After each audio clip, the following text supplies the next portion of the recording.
Olá, pessoal. Muito bom dia.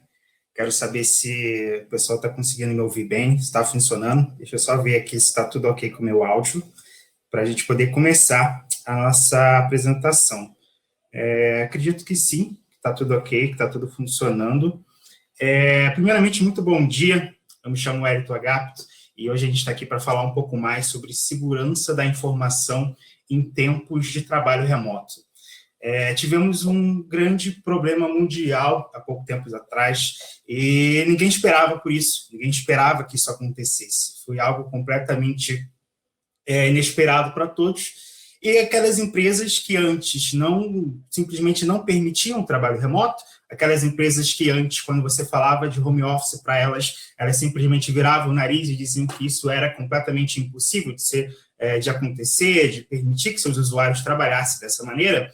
De um dia para o outro, né, elas se viram obrigadas a liberar o home office para todos os seus usuários. Elas se viram obrigadas a ter que liberar o home office para todo mundo. E aí eu te pergunto agora, nessa manhã, será que todo mundo, que todas essas empresas estavam ao menos um pouco preparadas para poder permitir que seus usuários pudessem acessar seus dados remotamente? Será que essas informações, uma vez que foram liberadas para esses usuários trabalharem de casa, trabalharem de outros computadores, será que esses dados realmente estão seguros? Nessa manhã, eu quero te trazer uma abordagem diferenciada.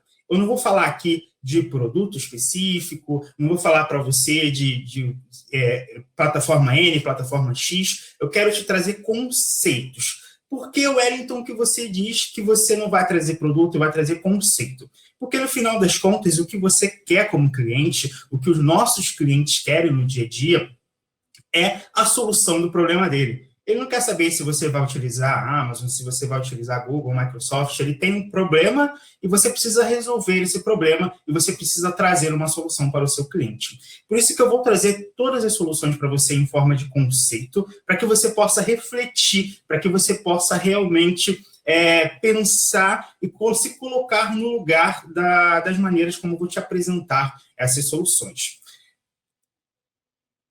Seja muito bem-vindo à nossa apresentação sobre como se manter seguro em tempos de trabalho remoto. Para quem não me conhece, eu sou o Hélito Agapto, eu sou o responsável pelo time de Cloud Security aqui na Red Belt. Todos os projetos de cloud, eles passam por mim. O meu time é responsável hoje por fazer as maiores entregas de projetos de segurança em nuvem no país. Então, somos parceiros oficiais da Microsoft, os principais cases de sucesso da Microsoft hoje com relação à segurança passaram pelas mãos da Red Belt, ganhamos vários prêmios, aí ganhamos o prêmio de empresa Latam, como Security. A nossa empresa foi aí realmente... uma empresa realmente tem valor no ramo de segurança, é muito conhecida, principalmente pelos nossos projetos de segurança em nuvem. Então, a gente faz todo um trabalho de assessment, faz todo um trabalho de implementação de soluções, de olhar se o seu ambiente realmente está seguro, se você está apto, se você está dentro das boas práticas de solução de mercado. Todo esse trabalho é o trabalho que o meu time, é o trabalho que a Red Belt faz como um todo e consegue entregar. Eu sou MVP da Microsoft, fui MVP durante vários anos, recebi vários prêmios, tenho todas as certificações da Microsoft do mercado relacionado à nuvem, principalmente as certificações de segurança, e o meu time também é todo certificado e todo apto a implementar esse tipo de solução, principalmente voltado a soluções de segurança Microsoft. Como eu disse, né, a primeira coisa que eu preciso falar com vocês é o seguinte: de quem é a real responsabilidade dos dados que estão em nuvem? Talvez você nunca tenha parado para pensar sobre isso, talvez o seu cliente, talvez os seus usuários não tenham essa visão, talvez até mesmo você, um belo dia, foi lá, recebeu um e-mail de algum incidente, e aí depois que você viu a causa desse incidente, você realmente parou para pensar de quem era a real responsabilidade daqueles dados.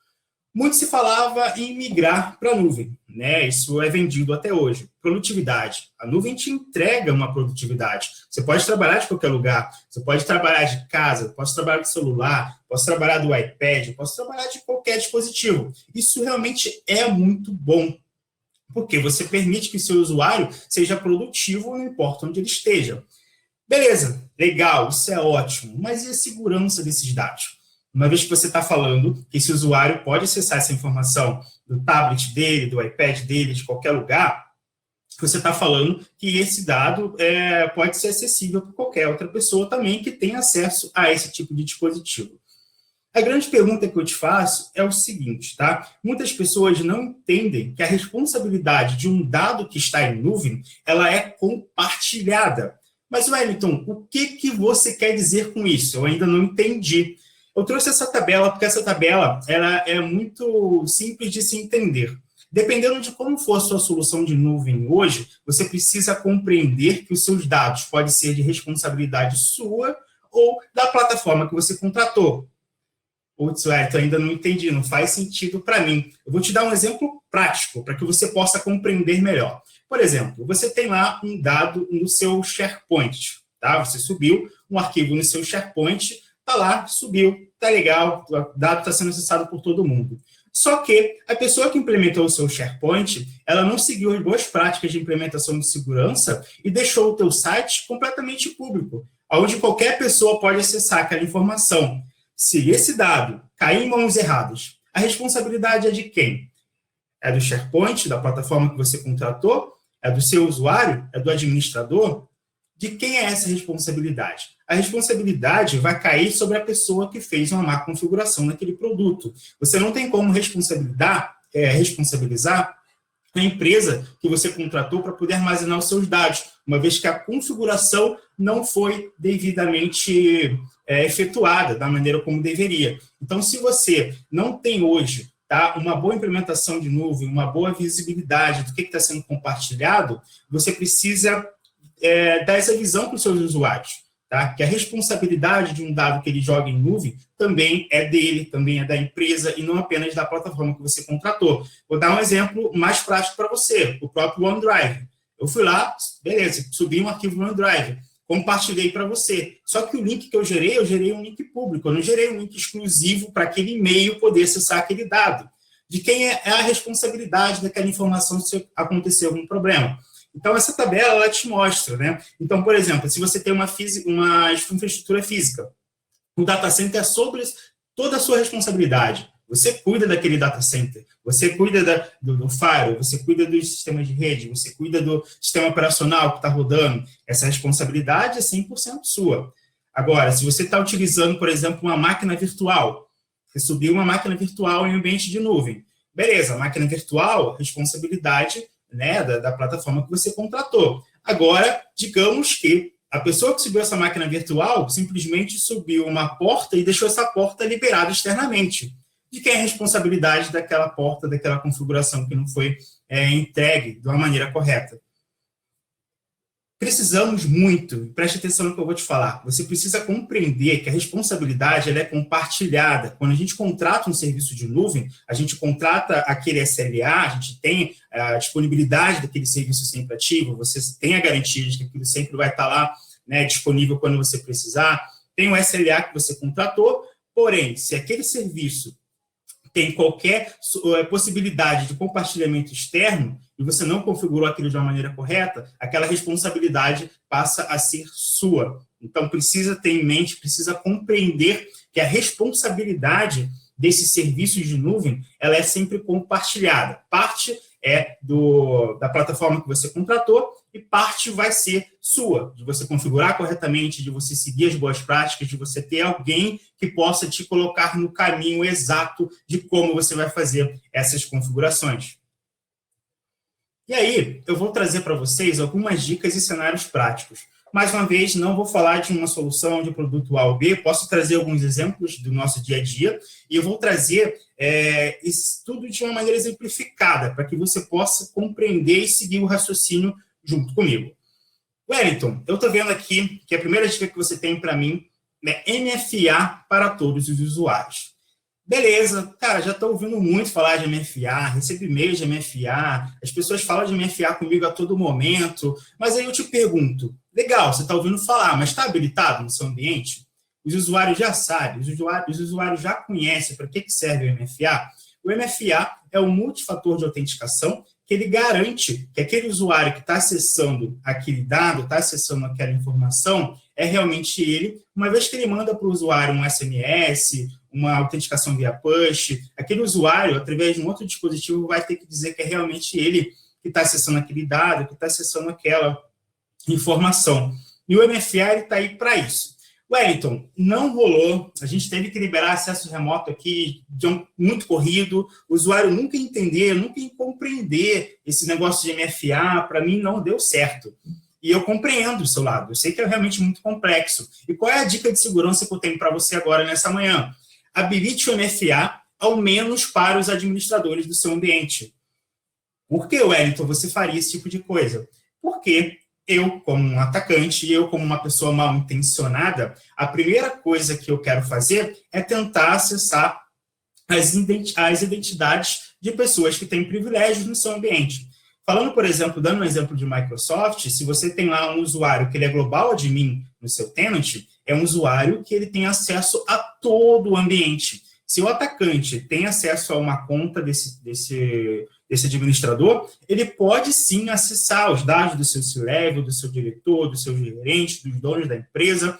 Se ele tiver acesso privilegiado ao Office 365 com uma conta global admin, já era, ele pode fazer tudo, vai deixar um monte de coisa lá que você nunca vai saber, e até você fazer todo o mapeamento forense, identificar o que foi feito, o que foi realizado, quais configurações ele fez, que tipo de caixa ele acessou, já era, você já perdeu milhões de reais. Então, você entenda o seguinte cenário, MFA para o usuário, melhor dos mundos. Wellington, não consigo, MFA para admin. Uma outra dica que eu tenho muito legal é que, principalmente aqui na Red Belt, a gente costuma conscientizar os usuários de que o MFA, ele não é só corporativo. Como que isso funciona? Pense no seguinte cenário, uma vez que eu oriento os meus usuários corporativos, e digo a eles que, olha, MFA é legal para o WhatsApp, MFA é legal para o teu Hotmail, para o teu Gmail. Lembra o caso que aconteceu há pouco tempo atrás, em que invadiram uma conta de telefone, um sistema do Telegram? Então, se ele tivesse o MFA, aquilo lá talvez não tivesse acontecido. Então, tem coisas que você pode orientando o usuário de que é legal para ele fazendo em casa, para ele fazendo nos sistemas que ele possui. Uma vez que ele já entende que o MFA está rodando no celular dele, está rodando nos dados que ele tem pessoais, quando o MFA for implementado na empresa, ele já vai estar acostumado. Já vai saber para que serve, já vai saber como funciona, ele não vai ter qualquer dúvida, não vai criar problema com relação a isso, porque ele vai pensar, isso já é tão normal para mim, eu já utilizo tanto isso no meu dia a dia, que no corporativo eu sei que realmente isso é completamente necessário. Então, o MFA, hoje em dia, ele acaba sendo essencial, a gente compreende que é complicado, existem etapas, né, para você implementar o MFA para todos os usuários, mas uma coisa que eu sempre bato, né, e sempre vou bater nessa tecla, o administrador tem que ter MFA. Isso aí não tem como abrir mão, tá? Pelo menos o admin, né? Eu acho que não faz sentido para mim, o cara que é de TI, negar usar o MFA para acessar os dados corporativos. Eu tiro o acesso dele, falo, então não tem como acessar, o MFA é essencial, tá? E aí você me fala, Wellington, mas eu estou falando de gente de TI, né? Gente que realmente não vai ter seu dado exposto aí na internet. Isso aí está muito errado, a gente tem muito esse conceito que a gente é de TI, nunca vai acontecer com a gente, porém a gente sabe que a realidade não é essa, se a gente fizer, quando muitas vezes acontece com teste, acontecem cenários que as vulnerabilidades são colocadas à prova, realmente a gente sabe que os admins estão sempre expostos, sempre pode ter uma maneira deles conseguirem a nossa credencial. Então, MFA, pelo menos para administradores. Um outro exemplo, tá? Uma outra dica que eu tenho para vocês, quando a gente fala de segurança em nuvem, é o log de auditoria. E aí eu quero que você faça uma reflexão comigo nesse momento. Se agora, enquanto você está me ouvindo, enquanto estamos batendo esse bate-papo aqui sobre segurança em nuvem, se acontecer um incidente no teu ambiente de nuvem, independente de plataforma, será que realmente você tem todos os logs de auditoria habilitados? Será que você vai conseguir rastrear esse atacante? Será que você vai conseguir realmente extrair todos os logs necessários para que você possa fazer uma boa análise e entender o que de fato aconteceu naquele seu ambiente? É uma reflexão para você. Então, ter todos os logs de auditoria habilitados é essencial. E eu estou falando de todos mesmo. Não estou falando de um log aqui e um log ali. Não. Todo o seu ambiente de nuvem tem que ter um log de auditoria completamente habilitado, para que você possa entender tudo que está acontecendo com seus usuários. Vou te dar um exemplo. A gente teve um cenário em que uma caixa de uma pessoa muito importante, ela foi acessada de maneira indevida, e até então aquela empresa entendeu que só alterar a senha daquele usuário seria suficiente.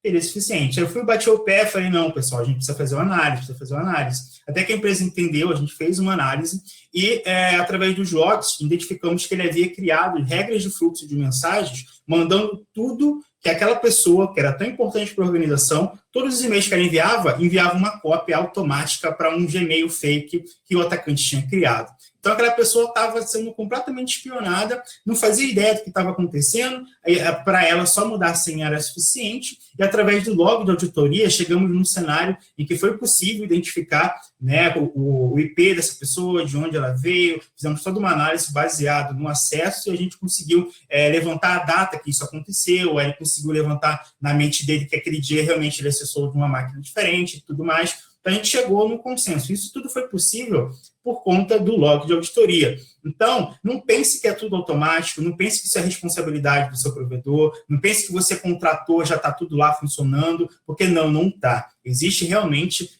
a parte do seu administrador de entrar, de olhar e habilitar essas funcionalidades e garantir que está tudo funcionando de uma maneira correta, para que quando houver um incidente, você tenha como se resguardar, como você entender o que está acontecendo, né? E, claro, quando no dia que você precisar fazer uma análise, você vai conseguir ter um bom relatório disso. Deixa eu só beber uma água aqui.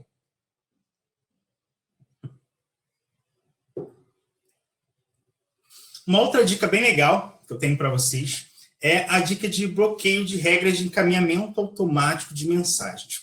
É uma regra bem diferente, tá? E ela exemplifica exatamente o que eu acabei de falar para vocês. Um atacante, o atacante de verdade, ele não faz barulho, tá? Atacante que faz barulho é a gente que está estudando segurança da informação agora, quer ficar derrubando site, quer ficar fazendo besteira aí, porque se acha o bonzão que está aprendendo as soluções agora. O atacante que realmente ele está com aquela maldade forte no coração de realmente pegar um dado sigiloso, de realmente conseguir uma informação, ou então te dar algum tipo de prejuízo financeiro, ele não faz barulho. Ele simplesmente acessa a sua conta de correio, cria regras de encaminhamentos, tá? Mandando suas mensagens para contas de terceiro. Isso é difícil de você detectar, tá? É bem complicado, o usuário comum dificilmente vai detectar esse tipo de coisa. Você criar regras que você impeça o usuário comum de criar esse tipo de encaminhamento é muito bom para o teu cenário de segurança. E aí eu não estou falando nem só de invasão, eu estou falando daquele usuário que está mal intencionado. Eu já vi muitas vezes que o usuário está prestes a sair da empresa, tá? Ou ele está com aquela sensação de que vai ser mandado embora, alguém comentou para ele que ele vai ser dispensado, ele vai lá no próprio Outlook dele, o usuário que é um pouco mais avançado, cria uma regra de encaminhamento e tudo que ele envia, tudo que ele recebe, ele manda uma cópia para o e-mail dele particular, Hotmail, Gmail, seja qual for a solução de e-mail gratuita que ele estiver utilizando.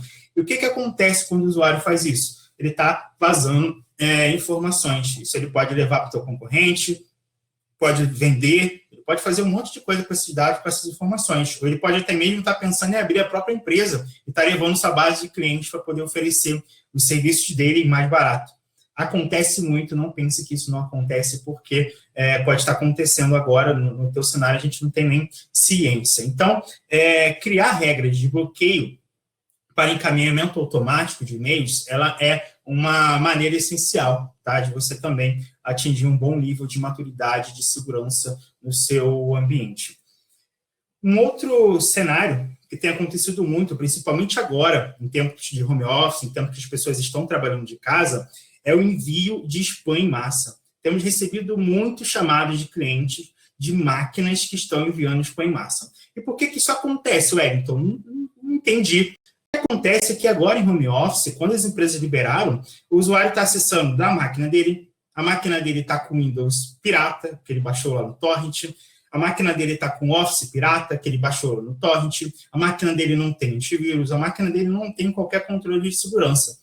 E, pessoal, convenhamos, nada de graça hoje em dia. A gente não baixa um software lá, o usuário não vai na internet e baixa um software pirata, porque o cracker lá, a pessoa que criou aquele crack, né, aquele queidinho lá que vai gerar código para você, ele não fez isso porque ele é bonzinho, né, porque ele é contra o patriarcado. Não, ele fez aquilo ali porque ele está usando sua máquina como uma Zumbnet, ele está usando sua máquina para minerar Bitcoin, ele está usando sua máquina para alguma coisa, seja para Bitcoin, seja para disparar e-mails em massa. Aquele atacante está utilizando a sua máquina para alguma coisa e você não faz nem ideia. O que aconteceu foi que as empresas liberaram, o usuário foi lá, começou a configurar os e-mails nesses sistemas que não são conhecidos, e logo, né, essas máquinas que estavam infectadas começaram a disparar spam, mandar mensagens internamente, né, utilizando o próprio domínio, spam interno, tanto externo.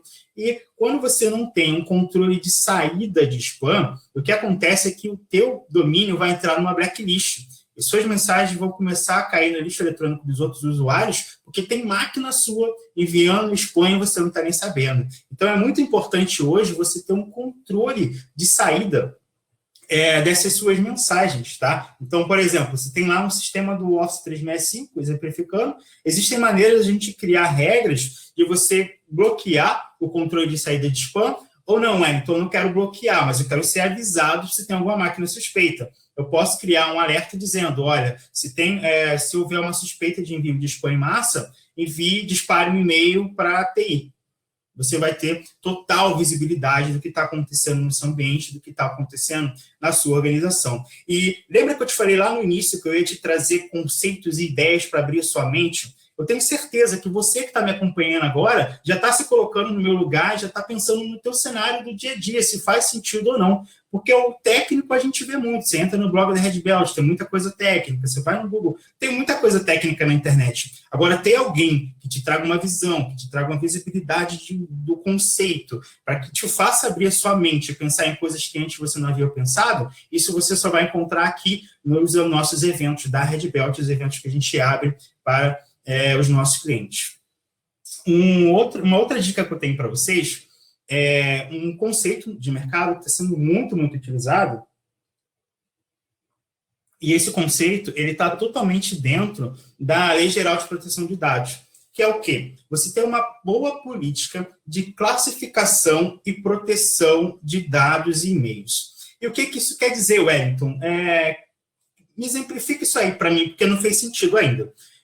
Pense o seguinte cenário. Eu, Wellington, fui lá, criei um documento, tá? Esse documento, ele tem a base de dados dos meus clientes e contém dados CPF, CNPJ, tem a base de dados dos meus clientes. Tem lá várias informações, está dentro do planilha do Excel. Esse documento, uma vez que ele não tenha qualquer label aplicado a ele, uma vez que ele não tenha qualquer criptografia, qualquer outro cenário que eu comentei até agora, eu posso vazar por e-mail, eu posso vazar para o OneDrive, posso copiar para um pendrive. Você, como administrador hoje, não tem qualquer visibilidade do que é dado, que pode comprometer a organização ou não, dado sigiloso. Isso fica no limbo, fica perdido. Quando você tem uma política de classificação, uma vez que eu criei um dado, uma vez que eu criei um arquivo no Word, no Excel, no PowerPoint, o usuário é obrigado a classificar aquele dado e dizer, aquele dado é um dado interno? Dado interno seria aquele dado que só pode circular dentro do meu domínio, é um dado que só vai circular dentro da minha organização.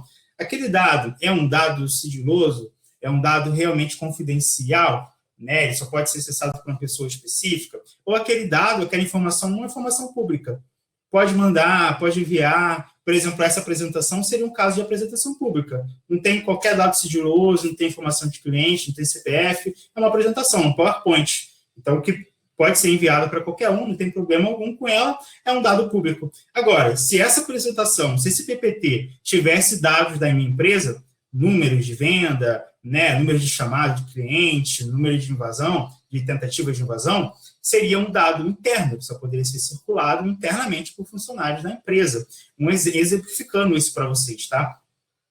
Então, você ter políticas de classificação da informação hoje é um cenário de boas práticas, as maiores empresas estão utilizando, já fizemos cenários em mais de 40 mil usuários, com clientes realmente muito grandes, com cases internacionais, onde toda essa base de classificação de dados, ela foi criado um conceito de marketing, avisando os usuários que a implementação iria acontecer, Foi criada uma política em que, no início, o usuário não era obrigado a classificar, só para ele se familiarizar com isso, e aí depois foi setada uma data dizendo, a partir de tal data, você realmente vai ser obrigado a classificar esse dado. Isso muda de empresa para empresa, cada organização tem a sua maneira de entender isso, porém, ter um modo de você classificar essa informação, de você classificar esses dados, é essencial. E falando agora um pouco de Microsoft, né, só para exemplificar uma solução para vocês, tem o Azure Information Protection, que é um plugin que você instala no Word, que ele te auxilia nesse processo de classificação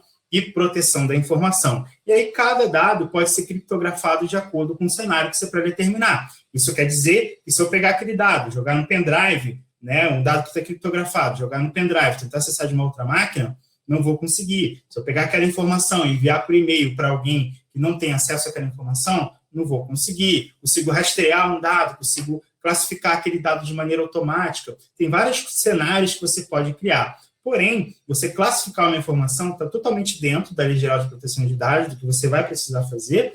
E quando a gente fala de home office, né, a gente está falando de que o usuário pode acessar aquele dado de qualquer lugar, e isso pode, sim, comprometer a sua organização, comprometer os seus dados, e até mesmo dados de clientes, o que é ainda pior.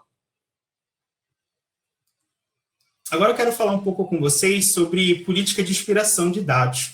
Tá? O que acontece muito hoje em dia é que algumas empresas criam políticas, o próprio Azure Information Protection também faz isso, tem outras soluções que fazem com que aquele dado expire após um tempo. Isso garante que, digamos que eu estou enviando uma proposta de trabalho, tá, para um cliente, onde esse cliente vai analisar essa proposta durante 5 dias.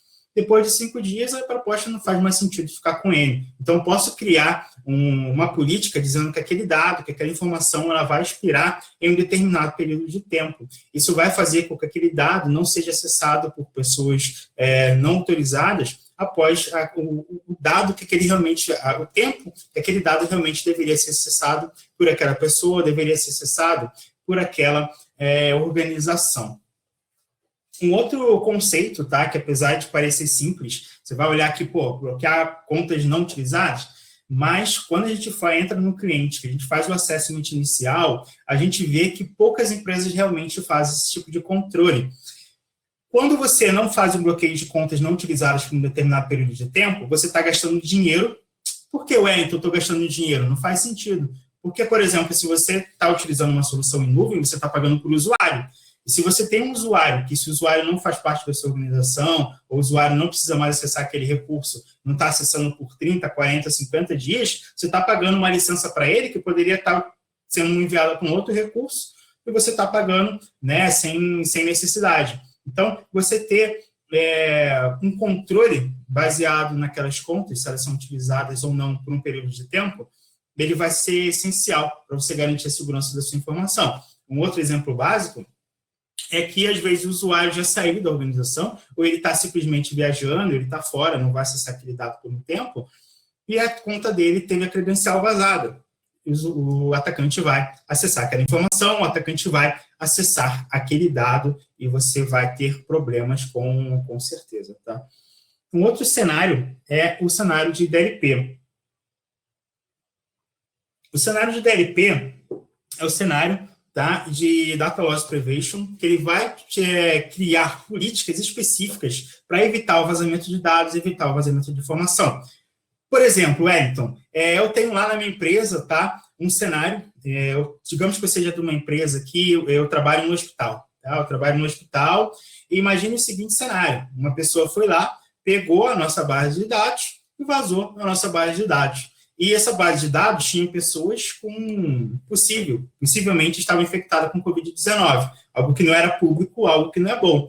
Imagine se isso vaza para a imprensa, imagina a imagem daquele hospital, vai ser completamente queimada. Então, você ter políticas de proteção contra a perda de dados é você dizer o seguinte: eu tenho uma política que diz que se esse usuário tentar subir esse arquivo com informações sigilosas no meu SharePoint, no meu OneDrive, enviar esse arquivo por e-mail, ele vai ser detectado, vai ser bloqueado, vai ser encaminhado para uma pré-autorização, ou ele simplesmente vai receber uma mensagem dizendo que aquele dado é sigiloso. Eu posso criar políticas garantindo que informações que são sigilosas para o seu negócio não vá cair em mãos erradas. E aí a gente está falando de perímetro, né, da saída da informação. Eu estou evitando que aquela informação saia de algum jeito da minha empresa, que aquela informação saia de algum jeito da sua organização. Então, políticas de DLP, elas te ajudam nesses cenários, em cenários que você pode criar, até políticas de regex, políticas especificadas, dizendo, tudo que é e-mail que sair com o nome do meu C-Level, com o nome do meu diretor, do meu gerente, enfim, dos donos da empresa,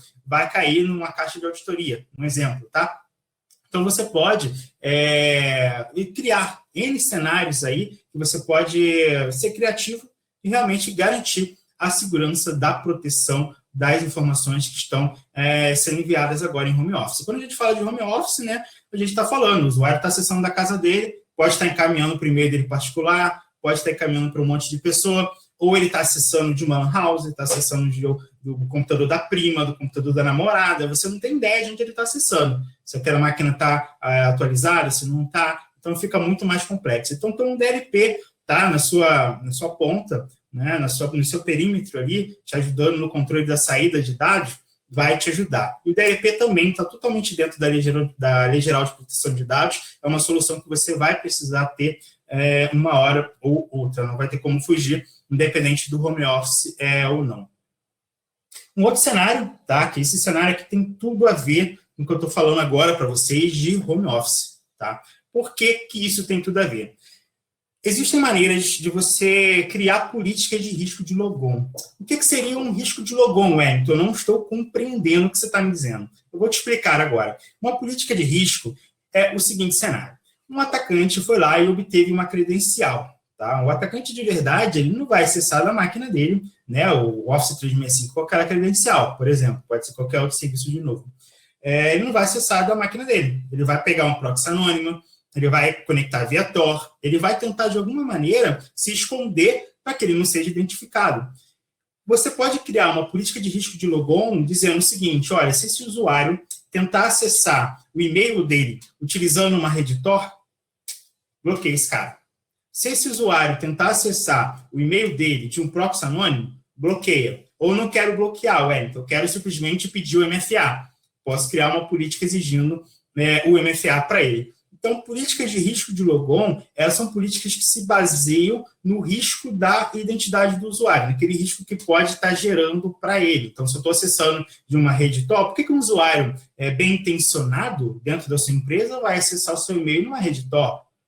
Não faz o menor sentido para mim. Por que o usuário vai utilizar de um proxy anônimo para poder acessar o e-mail da sua empresa? Não faz o menor sentido para mim. Então, você ter política de risco de logon vai facilitar o seu controle, principalmente em épocas de home office, onde o usuário vai lá e acessa de uma lan house, às vezes a lan house tem algum sistema de escuta que fica, né, de alguma maneira capturando os dados, as informações dos usuários que se conectam lá, tudo isso pode acontecer. Às vezes o usuário está indo na esquina, né, trabalhar lá de uma cafeteria, né, trabalhar de algum lugar, alguma lan house pública. Às vezes o prédio dele tem lá uma lan house e ele não sabe que o vizinho do lado está capturando informações, né, está capturando os pacotes que estão sendo trafegados naquela LAN que ele está conectado. Tudo isso pode acontecer, tudo isso são cenários de riscos que você precisa ter em mente que pode estar acontecendo nesse momento agora.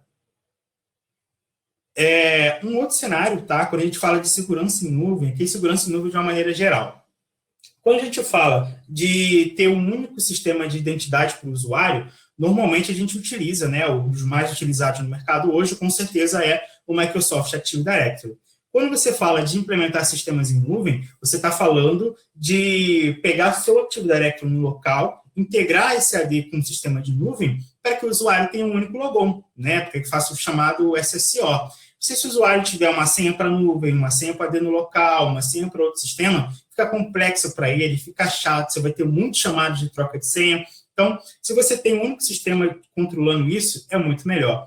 E uma vez que esse controlador de domínio está enviando dados para a sua nuvem, você precisa ter um sistema que te auxilie a identificar riscos que podem estar acontecendo com aquele Active Directory.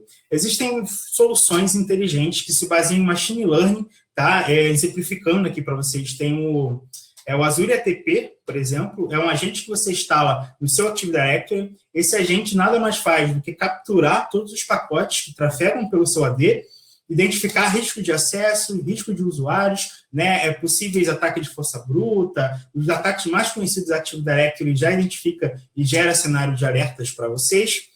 E uma vez que você tem essa solução, uma vez que você tem isso implementado no seu Active Directory, você consegue ter um total controle das atividades que acontecem no seu Active Directory. Então, se você tem lá um sistema que está enviando senha texto puro, está aí lá na sua AD, está solicitando a senha, e a senha está passando e trafegando pela sua rede. Qualquer um com um sistema lá de captura de tráfego vai conseguir capturar essas informações.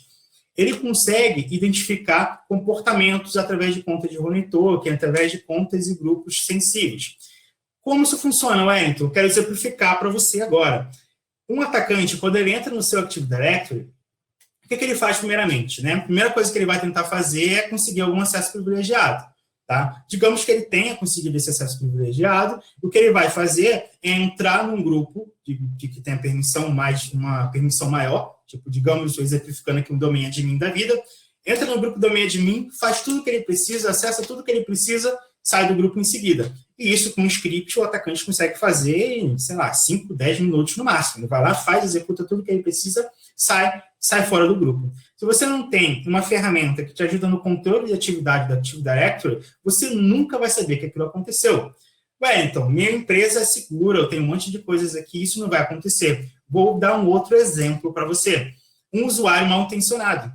Eu sou o administrador de TI, ou sou alguém do Helpdesk que tem acesso privilegiado, eu ouvi falar aí nos corredores que o RH vai dispensar uma galera e meu nome está na lista.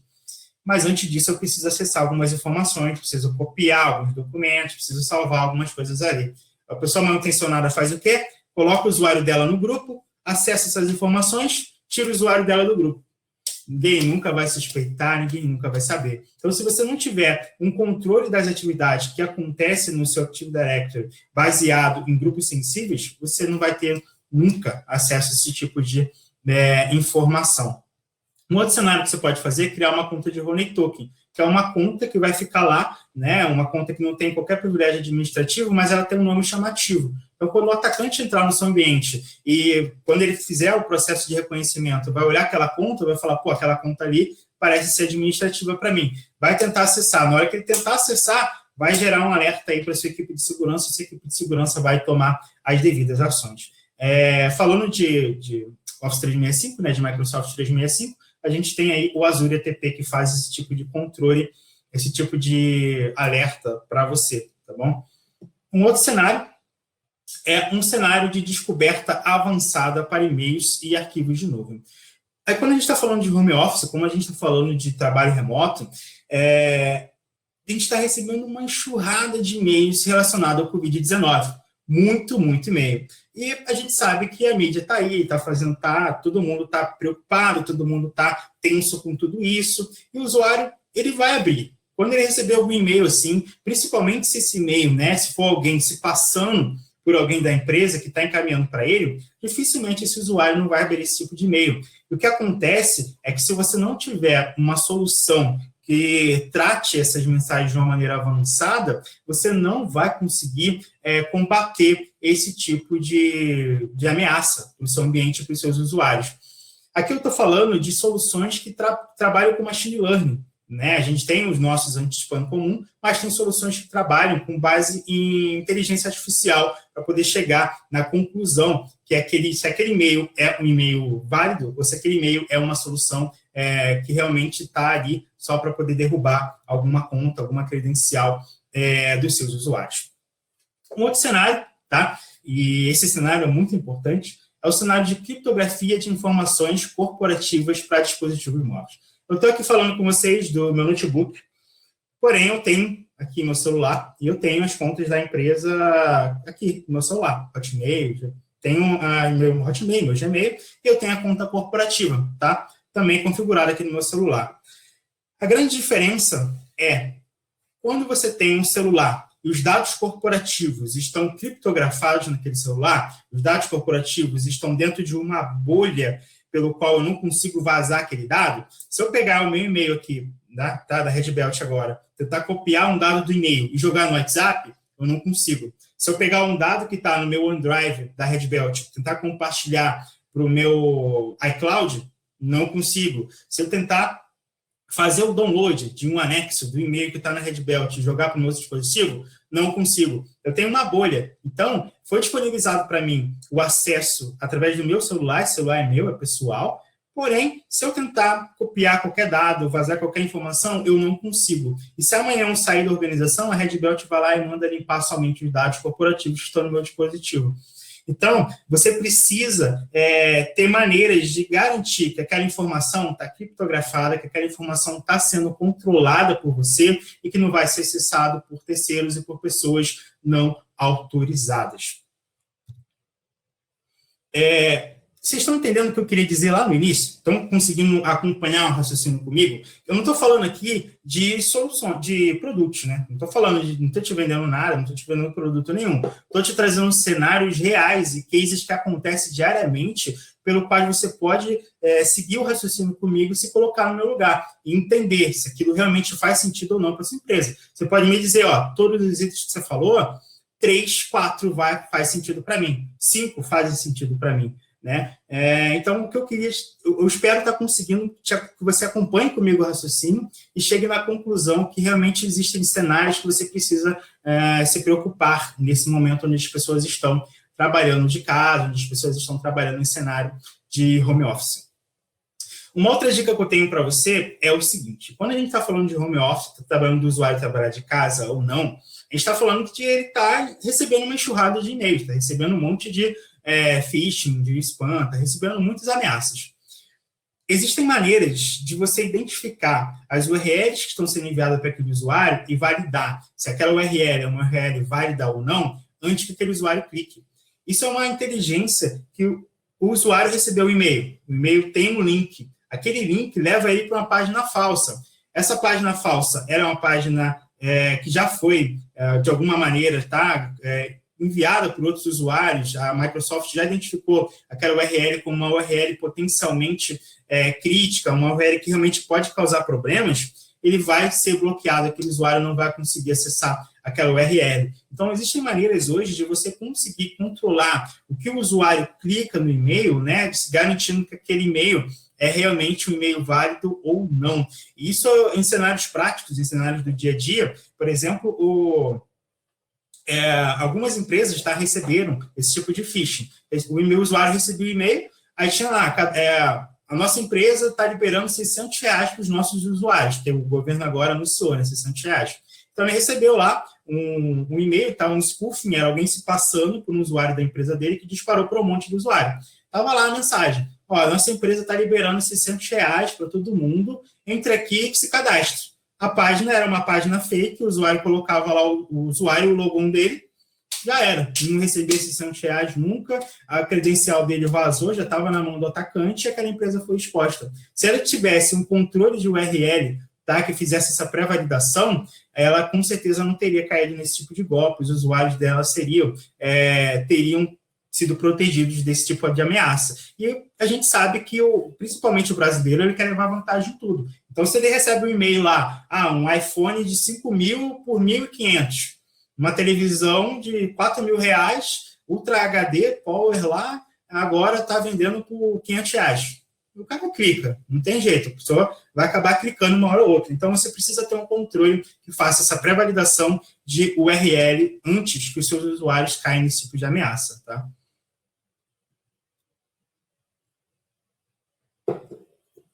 Um outro cenário bem legal é o cenário de descoberta de Shadow IT. O que é esse Shadow IT, Wellington? Já ouvi falar, já li a respeito, mas nunca ninguém realmente me apresentou ou falou de uma maneira clara. E eu estou aqui para isso, para te explicar de uma maneira objetiva o que o Shadow IT faz e o que o Shadow IT pode te ajudar no dia a dia, tá? O Shadow IT nada mais é do que aquele sistema em nuvem que está rolando no seu ambiente e você não faz ideia. Exemplo prático, Wellington. Eu tenho lá o OneDrive. O OneDrive é o meu sistema de compartilhamento oficial, corporativo. Só que aí tem um camarada lá que ele não gosta do OneDrive. O que ele faz? Ele vai lá e cria uma conta do Dropbox, ele vai lá e cria uma conta do iCloud. E ele acha que pode utilizar essas contas na minha organização. Se você não tem um software de descoberta de Shadow IT que consegue identificar as soluções de nuvem que estão rodando por trás, você nunca vai saber que tem gente utilizando outra solução. Então, Shadow IT nada mais faz do que te dizer, olha, estão utilizando essa e essa solução. Exemplo prático, por exemplo, algumas empresas ela tem budget para a área. Né? Então, a área X tem esse budget, a área outra tem esse budget, e nessa organização tinha um budget lá para o RH. O RH pegou parte daquele budget, contratou um sistema de cloud para fazer folha de pagamento, fazer um monte de coisa. Esse budget não passou pela TI, ninguém sabia que isso existia, né? Simplesmente foi lá, contratou, porque ela tinha uma grana, contratou o sistema, imaginou que não precisava passar pela TI. Subiu um monte de dados lá, que eles estavam só testando, essa solução nem tinha ido ainda para a produção. O que aconteceu? Aquela solução caiu os dados dela na Dark Web e os credenciais de vários usuários, folha de pagamento, tudo caiu lá. Aí foram fazer uma análise forense, tentar entender o que houve, não sei o que e tal, chegaram nessa solução, chegaram na contratação. Então, a gente pensa que isso está muito longe de acontecer na nossa empresa, mas não está. Isso pode estar acontecendo, a gente não está nem sabendo. Então, se você não tem um cenário hoje de descoberta de Shadow IT para acontecer aquilo que está acontecendo nas sombras ali, que você não faz nem ideia, você está exposto a esse tipo de coisa. Então, não vai adiantar você ter DLP, não vai adiantar você ter todas as soluções que eu te trouxe aqui, se você não tem uma solução de descoberta de Shadow IT, porque aí o camarada vai lá e contrata uma solução que não tem qualquer tipo de homologação, qualquer tipo de certificação de segurança, sobe os dados da empresa, isso vaza na internet, a culpa vai cair sobre a TI de qualquer jeito.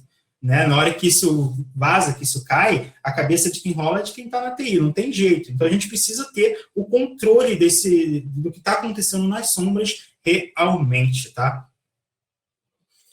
Um outro cenário, tá? Esse cenário é o cenário onde você pode controlar quais dispositivos podem acessar seus dados que estão em nuvem. Quando a gente fala de nuvem, a gente está falando de produtividade, ele poder acessar de qualquer lugar, ele poder acessar de qualquer dispositivo, mas né, é qualquer dispositivo, entre aspas. Eu preciso, pelo menos, saber que dispositivo é esse. Eu preciso que esse dispositivo seja ao menos registrado.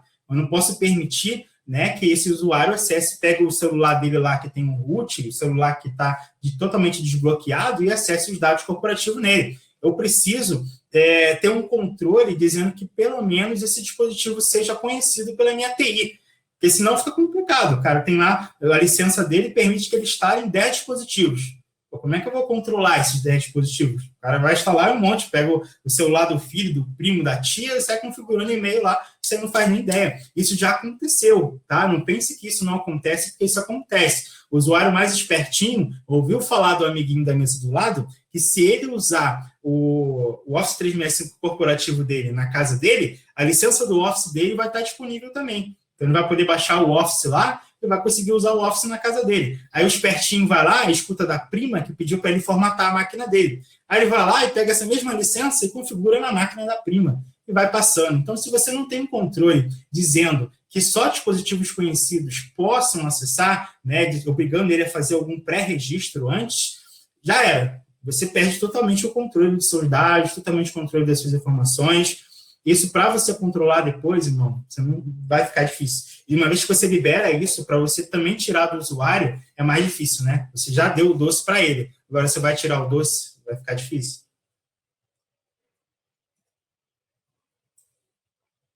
Uma outra dica é você condicionar o acesso às aplicações. Por exemplo, beleza, estamos falando de produtividade, estamos falando de nuvem. Mas você tem lá o seu Power BI. O seu Power BI tem todas as informações da sua empresa. Tem relatórios de venda, relatórios de acesso, relatório de faturamento, tudo está lá. Faz sentido você deixar o Power BI aberto para o cara acessar de qualquer lugar?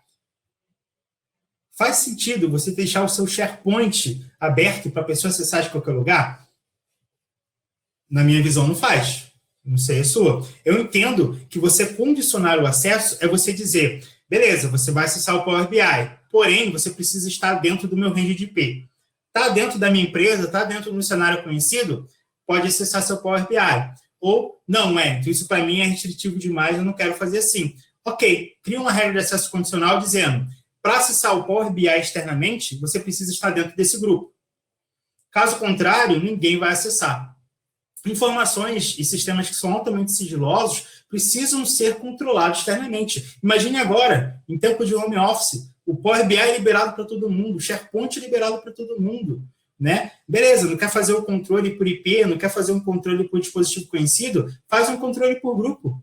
Faz um controle por Active Directory. Não permita que qualquer um acesse, porque essa pessoa vai acessar. Ele vai na Lan House, vai baixar o relatório do Power BI, vai salvar na parte de download da máquina da Lan House dele e vai ficar lá seu dado.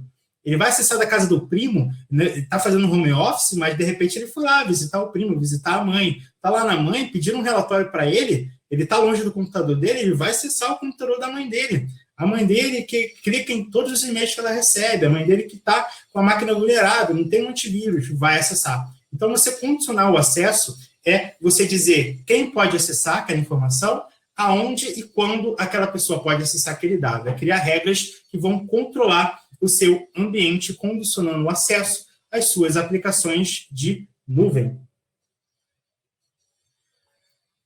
Uma outra dica, né?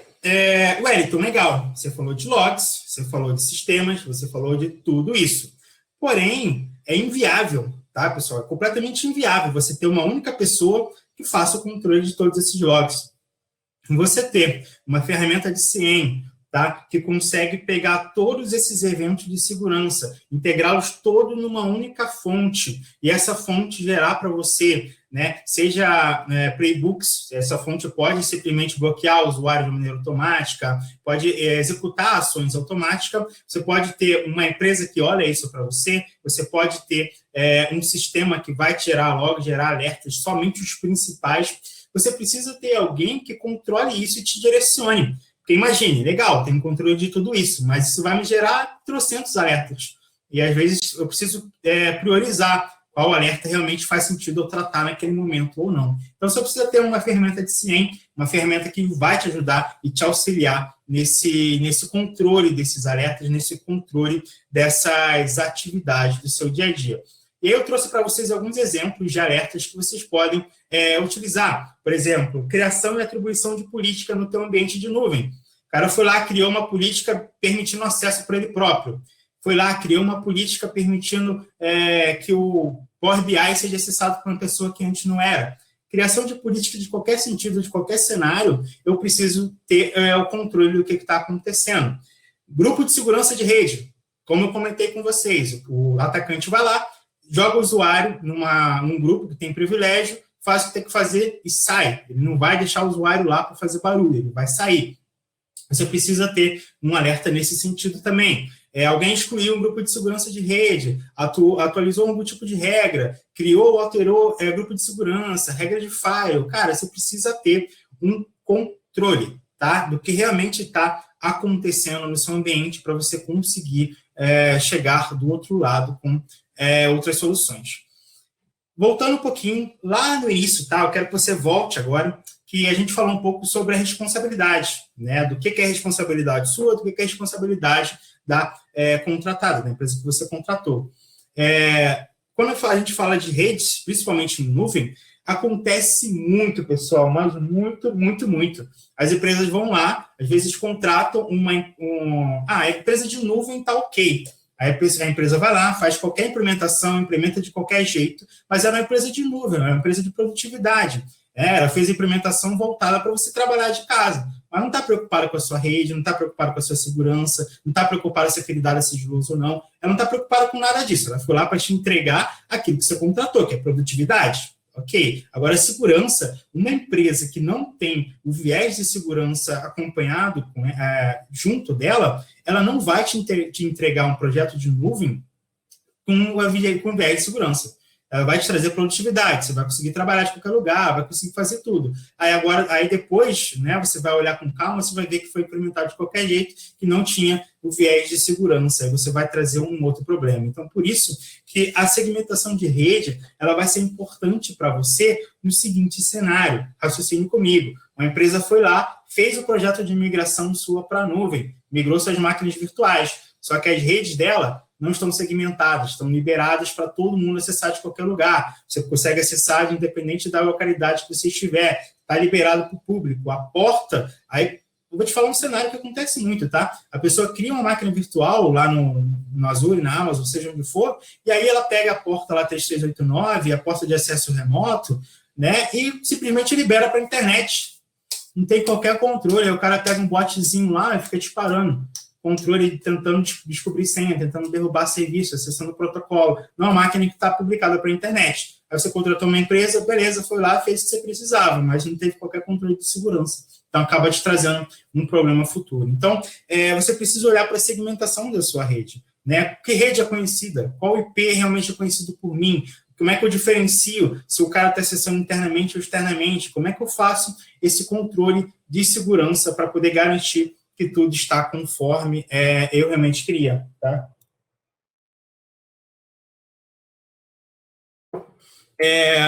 Esse é um momento que a gente está falando muito de home office, né? Estamos falando de usuário trabalhar de casa. Eu estou trazendo essa apresentação, estou trazendo esse alerta, estou trazendo esse bate-papo. Quem me conhece já sabe que esse é o meu jeito de falar. Eu gosto de falar abertamente, não gosto de defender uma coisa ou outra, de trazer reflexões mesmo para que você possa compreender e que você possa realmente chegar numa conclusão daquilo que eu estou te falando. E eu queria rapidamente aí agora que você prestasse atenção no que eu vou te falar. Pode diminuir o LinkedIn, pode diminuir o Facebook, que agora é muito importante. A Red Belt, pensando nesse momento de ajuda, empatia nas empresas, ela vai disponibilizar hoje uma grande iniciativa para as organizações. Esse anúncio vai ser feito lá no nosso LinkedIn. Se você não segue o LinkedIn da Red Belt, eu digo agora para você entrar lá, segue o LinkedIn da Red Belt, cara, tem muita dica de segurança, dica de artigo, apresentações como essa, você vai ver os alertas lá, os links e tudo mais, para você acessar as nossas apresentações. Então, hoje, a Red Belt vai fazer um grande anúncio que vai te ajudar nesse controle, tá, da informação, nesse controle de realmente você conseguir garantir a segurança dos seus usuários em época de home office. Então, entra lá no nosso LinkedIn, vá no LinkedIn da Red Belt, siga a página que você vai ter grandes informações a respeito do que a gente vai te trazer lá. Eu quero abrir agora para dúvidas, tá? Eu quero ver se as pessoas têm dúvidas com relação ao que eu falei, se quer alguma ajuda, algum apoio, se eu posso tirar alguma dúvida referente a tudo aquilo que foi falado. Então, acho que a dúvida é pelo chat aqui, deixa eu abrir o chat, ver se tem alguma dúvida para ajudar vocês. Deixa eu ver aqui. Eu vou pedir, assim, por favor, se alguém já mandou alguma dúvida antes, eu vou pedir para mandar agora de novo, porque como tem bastante coisa no chat, para eu voltar tudo e ler, fica um pouco complexo, eu posso acabar esquecendo alguém. Então, se alguém mandou alguma dúvida, eu vou pedir para mandar agora de novo, tá? No chat, para eu poder responder. Esse webinar será disponível depois do término? Eu acho que sim, eu acho que ele vai para a página do YouTube da Red Belt, tá? Se você não segue lá, pode seguir. O YouTube da Red Belt é bem legal, tem bastante coisa de segurança lá dentro e eu tenho quase certeza que ele vai para lá, tá? O marketing vai poder te responder melhor isso depois, mas eu tenho quase certeza que sim, que o webinar vai para a nossa página no Facebook, na Red Belt. Como proteger para que o usuário não divulgue a senha para pessoas externas e não vaze seus dados? Obrigado e abraço. Vamos lá. A primeira coisa que pode te ajudar nesse cenário é o uso do MFA. Por quê? Ainda que o usuário acabe utilizando aquela senha em outros serviços, para aquela pessoa acessar aquele dado, acessar o e-mail dela, ele vai enviar o segundo fator de autenticação e ele vai ter que autorizar. Então, se essa pessoa realmente ela tem que estar muito mal intencionada para poder liberar a senha dela, liberar o usuário dela e ainda passar o código do MFA para outra pessoa. Então, ela realmente estava completamente mal intencionada. Uma vez que você tem um controle de criptografia, o controle de acesso da classificação da informação, tem um controle de DLP, uma vez que você tem um controle que ela está acessando um dispositivo conhecido, ainda que ela passe a senha para outra pessoa, tudo aquilo vai estar registrado, vai estar mapeado, vai te gerar um alerta, você vai ter como tratar esse tipo de informação. Ok? Deixa eu pegar aqui. Bom dia. Foram apresentadas diversas recomendações para quem não tem nada. Por onde começar? Não ter nada é bem complexo, né? Alguma coisa você tem. Tipo, por exemplo, o Office 365, falando de Microsoft, qualquer licença tem um MFA. Qualquer licença. O que você diferencia é o acesso condicional. Algumas licenças vão condicionar o MFA. Mas você solicitar, por exemplo, o MFA sempre para o usuário, está disponível em qualquer licença do Office 365. Então, já é uma base para você iniciar. Né? Então, isso de não ter nada, às vezes, é muito relativo. Né? Você precisa ver tipo, por onde você quer partir naquele momento. Eu até tenho as licenciamento, mas eu não tenho absolutamente nada. Começa por MFA. Para mim, é a melhor maneira de começar a usabilidade dos usuários e garantir que você não vai ter problema com relação ao vazamento de dados. Foi informado aqui, sim, será disponibilizado hoje no nosso YouTube. Então, o vídeo vai ser disponibilizado no YouTube, sim. Então, para disponibilizar o vídeo no YouTube, o outro canal que creio que as dúvidas surgirão mais à frente. No mais, parabenizo pela iniciativa. Já estou seguindo no LinkedIn, muito bom. Obrigado pelo feedback. Poderia explicar melhor como funciona o Azure ATP? Temos nuvem na AWS e gostaríamos de saber a respeito da integração do AD com a AWS, essa captura de dados e análise do ATP. Tá? Independente, tá, da plataforma de nuvem que você utiliza, você pode contratar o Azure ATP. O Azure ATP ele é um agente que você vai instalar no teu próprio Active Directory. Seu AD pode estar na infra local, pode estar na Amazon, pode estar no Google, seu AD pode estar em qualquer lugar. Esse agente, ele instala, você instala ele no AD, ele pega os logs dos pacotes que rodam por lá e vai enviar esse alerta para a Microsoft. Aí, que tipo de alerta ele vai pegar? Um usuário, e todo dia ele acessa a máquina de 9 às 6, acessa esse servidor. Um dia, aquele mesmo usuário foi lá, fez uma consulta reversa no DNS, está fazendo movimentação lateral, aquele mesmo usuário está tentando acessar sem texto puro. São atividades que aquele usuário nunca fez. Então, a solução é inteligente a ponto de identificar o comportamento desses usuários e te gerar alertas baseados em uso. Então, se você está utilizando o Active Directory, independente de onde ele estiver hospedado, você instala o agente no AD que vai funcionar. Pode ser na Amazon, pode ser no Google, pode ser em qualquer lugar, desde que seja o próprio Active Directory, né? Se você estiver utilizando outra solução que não seja o AD, não vai funcionar. Tem que ser o AD, mas onde ele está hospedado não faz diferença. Tá? Deixa eu ver aqui. Muito bom. Valeu, Red Belt. Obrigado, Andréia, pela acho que é parceria, né? Vocês são top, rumo aos negócios, somos juntos mais fortes. Obrigado, Everson.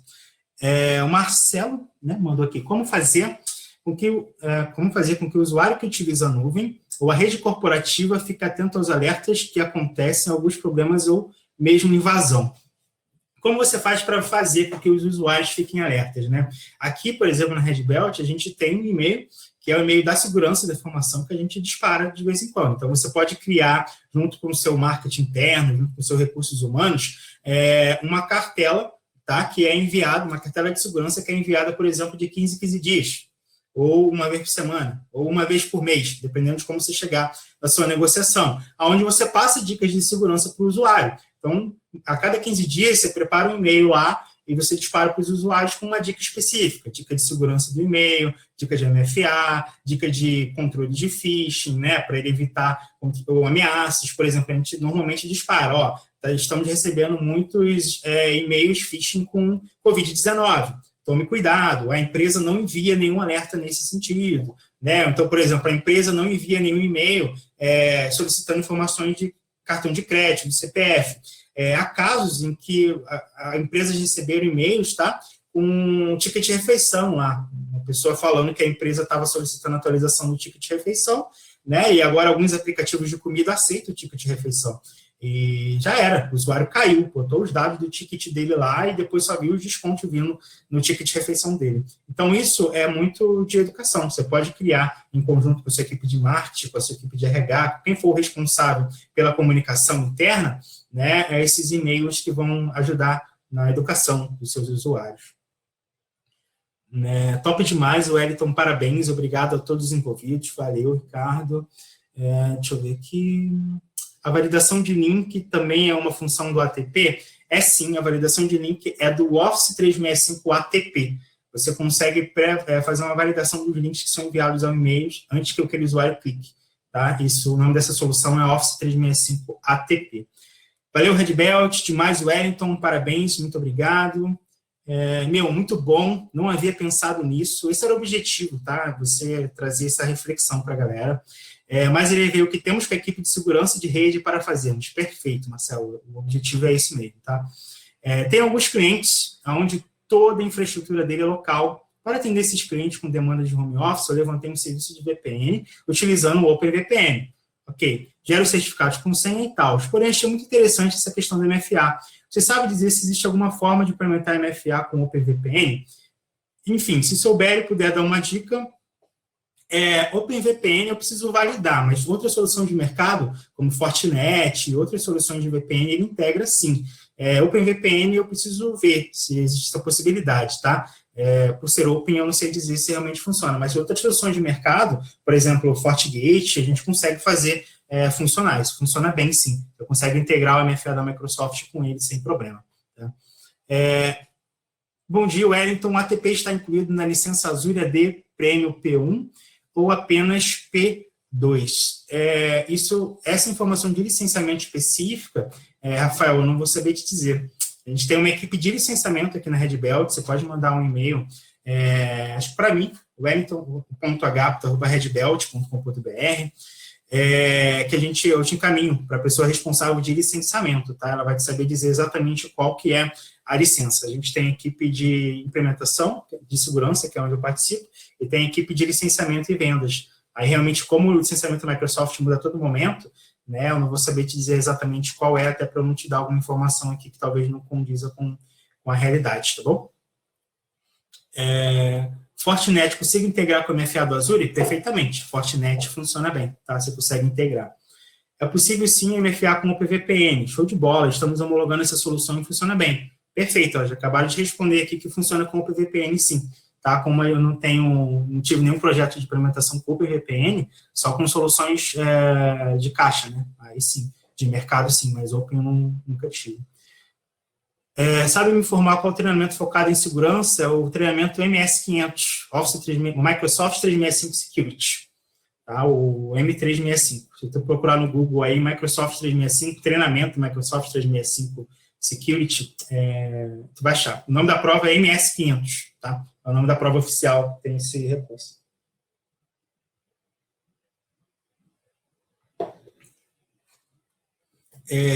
Beleza, pessoal, mais alguma dúvida? Tranquilo? Qualquer coisa, entre em contato com a gente. Estamos aí, estamos à disposição. Um grande abraço e até o próximo evento. Valeu, pessoal. Tchau, tchau.